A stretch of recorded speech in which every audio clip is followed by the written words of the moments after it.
Hi friends, ನಿಮಗೆಲ್ಲರಿಗೂ ನನ್ನ ಚಾನಲ್ಗೆ ಸ್ವಾಗತ. ಕನ್ನಡಿಗರಿಗಾಗಿ ಕನ್ನಡದಲ್ಲಿ ಕನ್ನಡತಿಯ ಕಿರುಕಾಣಿಕೆ. ಇವತ್ತು ನಾನು ನಿಮಗೆ ಮೆಹಂದಿಯ ಮೊದಲನೇ ತರಗತಿಯನ್ನು ಶುರು ಮಾಡ್ತಾ ಇದ್ದೀನಿ. ವಿಡಿಯೋವನ್ನು ಶುರು ಮಾಡುವುದಕ್ಕಿಂತ ಮುಂಚಿತವಾಗಿ ನನ್ನ ಚಾನಲನ್ನು ಸಬ್ಸ್ಕ್ರೈಬ್ ಮಾಡಿಕೊಳ್ಳಿ. ವಿಡಿಯೋವನ್ನು ಫುಲ್ ನೋಡಿ, ಇಷ್ಟ ಆದರೆ ಲೈಕ್ ಮಾಡಿ, ಶೇರ್ ಮಾಡಿ ಮತ್ತು ಕಮೆಂಟ್ ಮಾಡಿ. ನಿಮಗೆ ಏನೇ ಡೌಟ್ ಇದ್ದರೂ ಕಮೆಂಟ್ ಮೂಲಕ ತಿಳಿಸಿ. ಮೊದಲಿಗೆ ನಾವು ಮೆಹಂದಿಯಲ್ಲಿ ಸ್ಲೀಪಿಂಗ್ ಲೈನ್ಸ್ ಅಂದರೆ ಅಡ್ಡ ಲೈನನ್ನು ಬಿಡಿಸ್ತೀವಿ. ಅದು ಮೆಹಂದಿಯ ಆಧಾರ ಸ್ತಂಭ ಇದ್ದಂಗೆ. ಇಲ್ಲಿ ಸ್ಲೀಪಿಂಗ್ ಲೈನ್ಸನ್ನು ಬಿಡಿಸೋಕ್ಕಿಂತ ಮುಂಚೆ ನೀವು ನಿಮ್ಮ ಕೋನನ್ನು ಕ್ಲೀನ್ ಮಾಡಿಕೊಳ್ಬೇಕು. ಅದರ ತುದಿಯನ್ನು ಚೆನ್ನಾಗಿ ಕ್ಲೀನ್ ಮಾಡಿಕೊಳ್ಬೇಕು. ಮತ್ತು ಅಂತರವಿರಬೇಕು ಕೋನ್ ಮತ್ತು ಈಗ ಪ್ರಾಕ್ಟೀಸ್ ಮಾಡೋದು ಬುಕ್ಕಲ್ಲಾದರೆ ಬುಕ್ಕಿನ ನಡುವೆ ಮತ್ತು ಕೋನಿನ ನಡುವೆ 1 ಪಾಯಿಂಟ್ ಅಷ್ಟು ಅಂತರವಿರಬೇಕು. ನೋಡಿ, ನಾನು ಬಿಡಿಸ್ತಾ ಇರೋದು ನಿಮಗೆ ಕಾಣ್ತಾ ಇರ್ಬೋದು. ಸ್ಕಿನ್ನಲ್ಲಾದರೂ ಅಷ್ಟೇ, ಈ ಕೈ ಮತ್ತು ಕೋನಿನ ನಡುವೆ ಕೂಡ ಅಂತರವಿರಬೇಕು. ಕೋನನ್ನು ಹೀಗೆ ಎತ್ತಿ ದಾರದ ರೀತಿಯಲ್ಲಿ ಬುಕ್ಕಿನ ಮೇಲೆ ಅಥವಾ ಕೈಯ ಮೇಲೆ ಬಿಡ್ತಾ ಹೋಗಬೇಕು. ಮೆಲ್ಲಗೆ ಪ್ರೆಸ್ ಮಾಡ್ತಾ ಹೋಗಬೇಕು. ಮಧ್ಯದಲ್ಲೂ ಕಟ್ಟಾದರೂ ಪರವಾಗಿಲ್ಲ, ಅದನ್ನು ಸೇರಿಸ್ಕೊಳ್ಬೋದು. ಒಂದೇ ಲೈನಲ್ಲಿ ಹೋಗ್ತಾ ಇರಬೇಕು. ಹೀಗೆ ನೋಡಿ, ಕೋನನ್ನು ಎತ್ತಿ ಮೆಲ್ಲ ಪ್ರೆಸ್ ಮಾಡ್ತಾ ಹೋಗಬೇಕು. ಒಂದು ಲೈನ್ ಆದ ತಕ್ಷಣ ಕೋನನ್ನು ಕ್ಲೀನ್ ಮಾಡ್ಕೊಳ್ಬೇಕು. ಮತ್ತು ಮೆಲ್ಲ ಪ್ರೆಸ್ ಮಾಡಿ ಲೈನನ್ನು ಹಾಕ್ತಾ ಹೋಗಬೇಕು. ಮಧ್ಯ ಮಧ್ಯ ಲೈನ್ ಕಟ್ಟಾದರೆ ಅದನ್ನು ಫಿಲ್ಲಪ್ ಮಾಡ್ತಾ ಹೋಗಬೇಕು. ಆದರೆ ಸ್ಟಾರ್ಟಿಂಗಿಂದ ಎಂಡಿಂಗ್ವರೆಗೆ ಒಂದೇ ಲೈನಲ್ಲಿ ಎಳಿಬೇಕು. ನೋಡಿ, ಹೀಗೆ ಮಧ್ಯದಲ್ಲಿ ಕಟ್ಟಾದರೂ ಪರವಾಗಿಲ್ಲ, ಆಮೇಲೆ ಅದನ್ನು ಸೇರಿಸ್ಕೊಳ್ಬೋದು. ಹೀಗೆ ಮೆಲ್ಲನೆ ಪ್ರೆಸ್ ಮಾಡ್ತಾ ಹೋಗಿ. ಒಂದಾದಮೇಲೆ ಇನ್ನೊಂದು ಲೈನು ಮೆಲ್ಲ ಪ್ರೆಸ್ ಮಾಡಿ ಒಂದೇ ಸರಾಗವಾಗಿ ಎಳಿತಾ ಹೋಗಿ. ಗ್ಯಾಪ್ ಇರುವ ಲೈನ್ಗಳಿಗೆಲ್ಲ ಫಿಲ್ಲಪ್ ಮಾಡ್ತಾ ಹೋಗಿ. ನೆಕ್ಸ್ಟು ಸ್ಟ್ಯಾಂಡಿಂಗ್ ಲೈನ್ಸು, ಉದ್ದ ಲೈನು ಮೇಲಿಂದ ಕೆಳಗೆ ಹೀಗೆ ಸ್ಟಾರ್ಟಿಂಗ್ ಪಾಯಿಂಟಿಂದ ಎಂಡಿಂಗ್ ಪಾಯಿಂಟ್ವರೆಗೆ ಮೆಲ್ಲ ಪ್ರೆಸ್ ಮಾಡ್ತಾ ಹೋಗಬೇಕು. ಲೈನ್ಗಳನ್ನು ಹೀಗೆ ಮೆಲ್ಲ ಒಂದಾದ್ಮೇಲೆ ಒಂದರಂತೆ ಲೈನನ್ನು ಬಿಡಿಸ್ತಾ ಹೋಗಬೇಕು. ಈ 1-2 ಬಾರಿ ಪ್ರಾಕ್ಟೀಸ್ ಮಾಡಿದ ತಕ್ಷಣ ನಿಮಗೆ ಸರಾಗವಾಗಿ ಬರೋಕ್ಕೆ ಶುರುವಾಗುತ್ತೆ. ಒಂದಾದ್ರ ಮೇಲೆ ಒಂದಂತೆ ಲೈನ್ಗಳನ್ನು ಎಳಿತಾ ಹೋಗಬೇಕು. ಕೋನಿನ ಟಿಪ್ಪನ್ನು ಒಂದು ಸಲ ಪ್ರೆಸ್ ಮಾಡಿ ತುದಿಗೆ ಇಟ್ಟು ನಂತರ ದಾರದ ಎಳೆಯ ರೀತಿ ಲೈನ್ಗಳನ್ನು ಗೆರೆಗಳನ್ನು ಹಾಕ್ತಾ ಹೋಗಬೇಕು. ಹೀಗೆ ತುಂಬಾ ಈಸಿ ಇದೆ. 1-2 ಸಲ ಪ್ರಾಕ್ಟೀಸ್ ಆಗುವವರೆಗೆ. ನೆಕ್ಸ್ಟು ವೇವ್ಡ್ ಅಂಕುಡೊಂಕು ಲೈನ್ಗಳು ಅಲೆಗಳ ರೀತಿ ಇರುತ್ತೆ.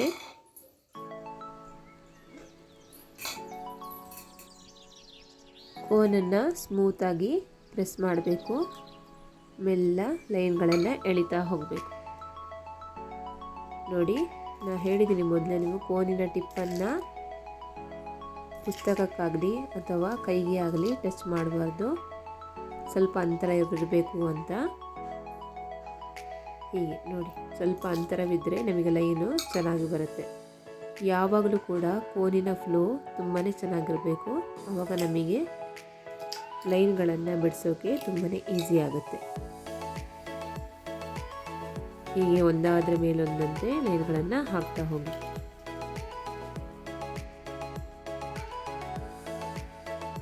ನೆಕ್ಸ್ಟು ಬಂಪಿ ಲೈನ್ಗಳನ್ನು ಹಾಕ್ತಾ ಹೋಗೋಣ. ಬಂಪಿ ಲೈನ್ಗಳಂದರೆ ಉಬ್ಬಿದ ಲೈನ್ಗಳು. ಈಗ ಹೇಗೆ ನೀವು ಅಲೆಗಳ ರೀತಿ ಗೆರೆಗಳನ್ನು ಹಾಕ್ತಾ ಹೋದ್ರೋ ಅದೇ ರೀತಿ ಸ್ವಲ್ಪ ಉಬ್ಬಿದ ರೀತಿಯ ಗೆರೆಗಳನ್ನು ಹಾಕ್ತಾ ಹೋಗೋದು. ಸ್ವಲ್ಪ ಅಂತರ ಕಡಿಮೆ ಇರಬೇಕಷ್ಟೆ. ನಾನು ಆಲ್ರೆಡಿ 3 ಗೆರೆಗಳನ್ನು ಹಾಕಿದ್ದೀನಿ. ನಿಮಗೋಸ್ಕರ 1-2 ಗೆರೆಗಳನ್ನು ಹಾಕಿ ತೋರಿಸ್ತಾ ಇದ್ದೀನಿ. ನೋಡಿ, ಇದು ಉಬ್ಬಿದ ಗೆರೆಗಳು, ಬಂಪಿ ಲೈನ್ಸ್. ಹೀಗೆ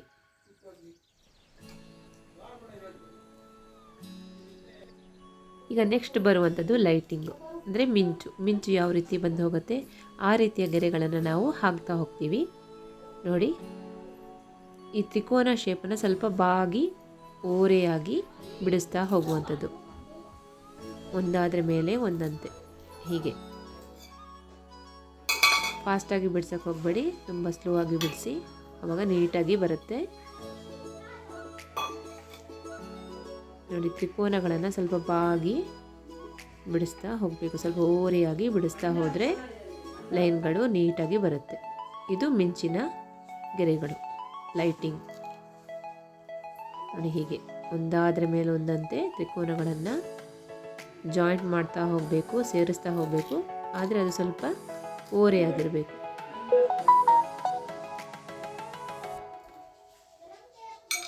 ಹೀಗೆ. Next castle. ಇದರಲ್ಲಿ ತುಂಬ ಸಬ್ ಡಿವಿಷನ್ಗಳು ಬರ್ತಾ ಹೋಗುತ್ತೆ. ನೋಡಿ, ಈ ರೀತಿ ಬಾಕ್ಸ್ಗಳು, ಒಂದು ಲೈನ್ ಹಾಕೋದು ಮತ್ತು ಒಂದು box type, half box type ಬಿಡಿಸೋದು ಅಥವಾ ಹಾಫ್ ಸ್ಕ್ವೇರ್ ಟೈಪು ಬಿಡಿಸೋದು.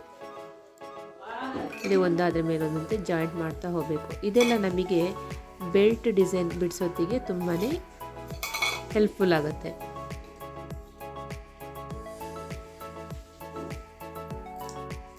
ಅದು ಫಿಲ್ಲಿಂಗ್ ಡಿಸೈನ್ಗಳಲ್ಲಿ ಇದೆಲ್ಲ ತುಂಬ ಹೆಲ್ಪ್ಫುಲ್ ಆಗುವಂತಹ ಡಿಸೈನ್ಗಳು, ಕ್ಯಾಸ್ಟಲು, ಲೈಟಿಂಗು ಅದೆಲ್ಲ. ನೋಡಿ, ಹೀಗೆ ಮೆಲ್ಲ ಒಂದಾದ ಮೇಲೆ ಒಂದಂತೆ ಬಾಕ್ಸ್ಗಳನ್ನು ನೀವು ಹಾಕ್ತಾ ಹೋಗಬೇಕು. ಜಾಯಿಂಟ್ ಬಾಕ್ಸ್ಗಳು, ಅದು ಹಾಫ್ ಶೇಪಲ್ಲಿ, ಅರ್ಧ ಆಕೃತಿಯಲ್ಲಿ. ಈ ಚೌಕಾಕಾರ ಇದೆಯಲ್ಲ, ಅದನ್ನು ಅರ್ಧ ಅರ್ಧ ಬಿಡಿಸಿ ಸೇರಿಸ್ತಾ ಹೋಗೋದು. ಮೇಲೆ ಒಂದ್ಸಲ, ಕೆಳಗೆ ಒಂದ್ಸಲ.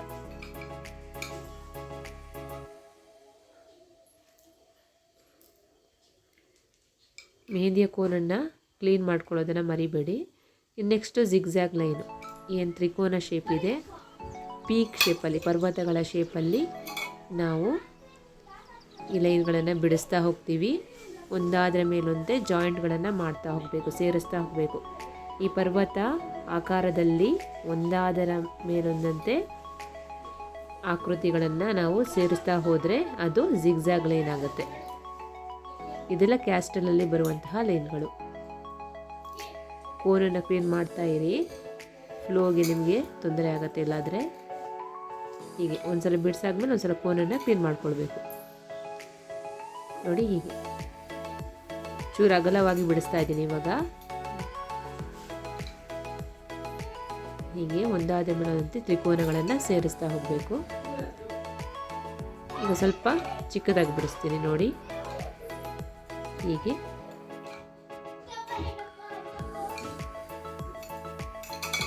ಒಂದಾದ್ರ ಮೇಲೊಂದಂತೆ ಕೋನಗಳನ್ನು ಸೇರಿಸ್ತಾ ಹೋಗುವುದು.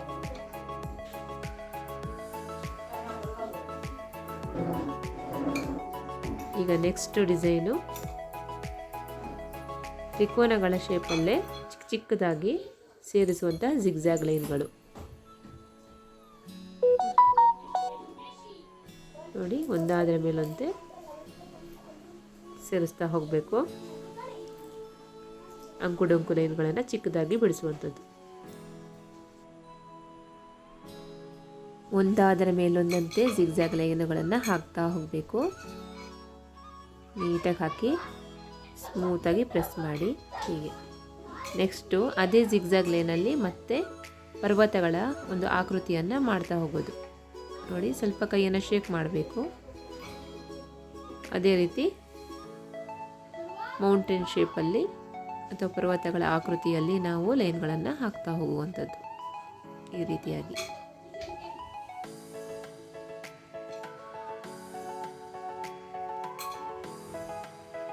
ಈ ಡಿಸೈನ್ ಬಿಡಿಸುವಾಗ ಒಂದು ಸ್ವಲ್ಪ ಟಚ್ ಮಾಡಬೇಕಾಗತ್ತೆ ನಾವು ಇದನ್ನು, ಪುಸ್ತಕವನ್ನು ಅಥವಾ ಕೈಯ ಒಂದು ಸ್ಕಿನ್ನನ್ನು, ಯಾಕಂದರೆ ಇಲ್ಲಿ ಜಿಗ್ಜ್ಯಾಗ್ ಲೈನ್ಗಳು ಬರಲ್ಲ, ಅದಕ್ಕೋಸ್ಕರ. ಇವಾಗ ಮೇಲಾಕೃತಿಯಾಗಿ ಯುಗಳನ್ನು ಸೇರಿಸ್ತಾ ಹೋಗೋದು. ABCD ಯು ಇರುತ್ತಲ್ಲ, ಅದನ್ನು ಒಂದಾದ್ರ ಮೇಲೊಂದನ್ನು ಸೇರಿಸ್ತಾ ಹೋಗೋದು. ಅದೊಂದು ರೀತಿಯ ಒಂದು ಗೆರೆಗಳಾಗ್ತವೆ ನೋಡಿ. ಹೀಗೆ ಒಂದಾದ್ರ ಮೇಲೊಂದಂತೆ ಸೇರಿಸ್ತಾ ಹೋಗಿ ಯು ಆಕೃತಿ. ಇನ್ನು ಅದನ್ನು ಕೆಳಮುಖವಾಗಿ ನೋಡಿ, ಹೀಗೆ ಕೆಳಮುಖವಾಗಿ ಮಾಡ್ತಾ ಹೋಗುವಂಥದ್ದು. ಅದೊಂದು ರೀತಿಯ ಒಂದು ಆಕೃತಿ ಆಗುತ್ತೆ. ಯು ಅನ್ನು ಉಲ್ಟಾ ಬಿಡಿಸ್ತಾ ಹೋಗುವಂಥದ್ದು. ಕೆಳಮುಖವಾಗಿ ಬಿಡಿಸ್ತಾ ಹೋಗುವಂಥದ್ದು.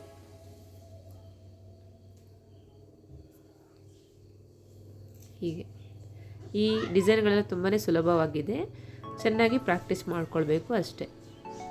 ಇನ್ನು ಲೂಪ್ಸು ಅಂದರೆ ಈ ಗಂಟುಗಳನ್ನು ಹಾಕ್ತಾ ಹೋಗುವಂಥದ್ದು.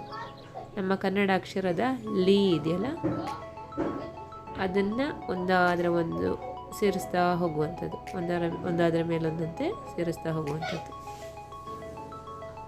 ನೋಡಿ ಹೀಗೆ ಲೀ ಲೀ ಈ ರೀತಿ ಒಂದಾದ್ರ ಮೇಲೊಂದಂತೆ ಸೇರಿಸ್ತಾ ಹೋಗೋದು. ಇದನ್ನು ಲೂಪ್ಸ್ಗಳು ಅಂತ ಹೇಳ್ತೀವಿ.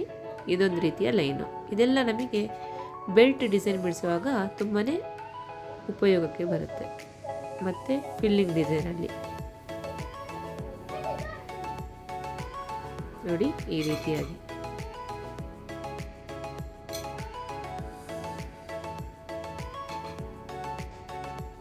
ಇನ್ನು ತಿಕ್ ಲೈನ್ ಹೇಗೆ ಬಿಡಿಸೋದು? 2 ಸಣ್ಣ ಲೈನನ್ನು ಹಾಕ್ಕೊಳ್ಬೇಕು. ಒಂದು ಅದರ ಪಕ್ಕ ಇನ್ನೊಂದು ಸಣ್ಣ ಲೈನನ್ನು ಹಾಕ್ಕೊಳ್ಬೇಕು. 2 ಗೆರೆಗಳ ಮಧ್ಯದಲ್ಲಿ ಫಿಲ್ಲಿಂಗ್ ಮಾಡ್ತಾ ಹೋಗಬೇಕು, ಮದರಂಗಿಯನ್ನು ತುಂಬಿಸ್ತಾ ಹೋಗಬೇಕು. ನೋಡಿ ಇದೇ ತಿಕ್ ಲೈನು, ದಪ್ಪ ಲೈನು. ನೋಡಿ ಒಂದು ಸಣ್ಣ ಲೈನು, ಇನ್ನೊಂದು ಸಣ್ಣ ಲೈನು, ಅದರ ಮಧ್ಯ ಫಿಲ್ಲಿಂಗು, ತಿಕ್ ಲೈನು. ಹೀಗೆ ಗೊತ್ತಾಯ್ತಲ್ಲ? 2 ಲೈನಿನ ನಡುವೆ ಮದರಂಗಿಯನ್ನು ತುಂಬಿಸ್ತಾ ಹೋಗುವುದು. ಇದರಿಂದ ನಮಗೇನು ಸಿಗುತ್ತೆ? ದಪ್ಪ ಲೈನು ಸಿಗುತ್ತೆ. ಹೀಗೆ next cross line. Cross line ಹೇಗೆ? ಇಂಟು ಶೇಪಲ್ಲಿ, ಲೆಫ್ಟಿಂದ ರೈಟು, ರೈಟಿಂದ ಲೆಫ್ಟು, ಆ ರೀತಿ ಎಡದಿಂದ ಬಲಕ್ಕೆ, ಬಲದಿಂದ ಎಡಕ್ಕೆ. ಇದು ಕ್ರಾಸ್ ಲೈನು. ಇದನ್ನು ಸಪ್ರೇಟಾಗಿ ನಾನು ತೋರಿಸ್ತೀನಿ ಇವಾಗ. ನೋಡಿ ಇದನ್ನು ಒಟ್ಟಿಗೆ ತೋರಿಸಿರೋದು, ಲೆಫ್ಟಿಂದ ರೈಟು, ರೈಟಿಂದ ಲೆಫ್ಟು ಒಟ್ಟಿಗೆ ತೋರಿಸಿದಾಗ ಹೀಗೆ ಕಾಣುತ್ತೆ ಇಂಟು ಶೇಪಲ್ಲಿ. ಇದನ್ನು ಸಪ್ರೇಟಾಗಿ ಕೂಡ ಬಿಡಿಸ್ಬೋದು. ನೋಡಿ ಕೆಳಗಿದೆ ರೈಟ್ ಟು ಲೆಫ್ಟು, ಬಲದಿಂದ ಎಡಕ್ಕೆ. ಹೀಗೆ ಕೋನನ್ನು ಕ್ಲೀನ್ ಮಾಡ್ಕೊಳ್ಳೋದು ಮರಿಬೇಡಿ, ಆವಾಗ ನಿಮ್ಮ ಫ್ಲೋ ಚೆನ್ನಾಗಿ ಬರುತ್ತೆ ಕೋನಿಂದು, ಅದಕ್ಕೋಸ್ಕರ ಹೇಳೋದು. ನೋಡಿ ಹೀಗೆ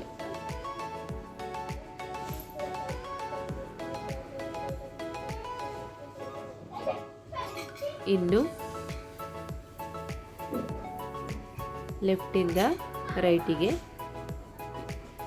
ಎಡದಿಂದ ಬಲಕ್ಕೆ. ಹೀಗೆ ಲೈನ್ಗಳು ಕಟ್ಟಾದರೂ ಪರವಾಗಿಲ್ಲ, ಫಿಲ್ಲಿಂಗ್ ಮಾಡ್ಬೋದು. ಹೀಗೆ ಎಡದಿಂದ ಬಲಕ್ಕೆ.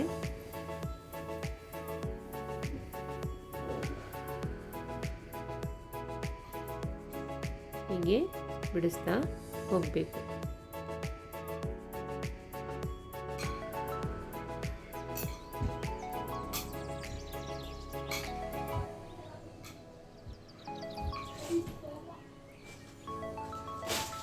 ನೋಡಿ ಫ್ರೆಂಡ್ಸ್, ಇವತ್ತಿನ ಕ್ಲಾಸಲ್ಲಿ ನಾವು ಏನೇನು ತಿಳ್ಕೊಂಡ್ವಿ ಅಂದರೆ ಲೈನ್ಸ್ಗಳನ್ನು ಯಾವ ರೀತಿ ಬಿಡಿಸ್ಬೇಕು, ಯಾವ್ಯಾವ ಲೈನ್ಗಳು ಬರ್ತವೆ ಅನ್ನೋದನ್ನು ನಾವು ಇವತ್ತು ತಿಳ್ಕೊಂಡ್ವಿ.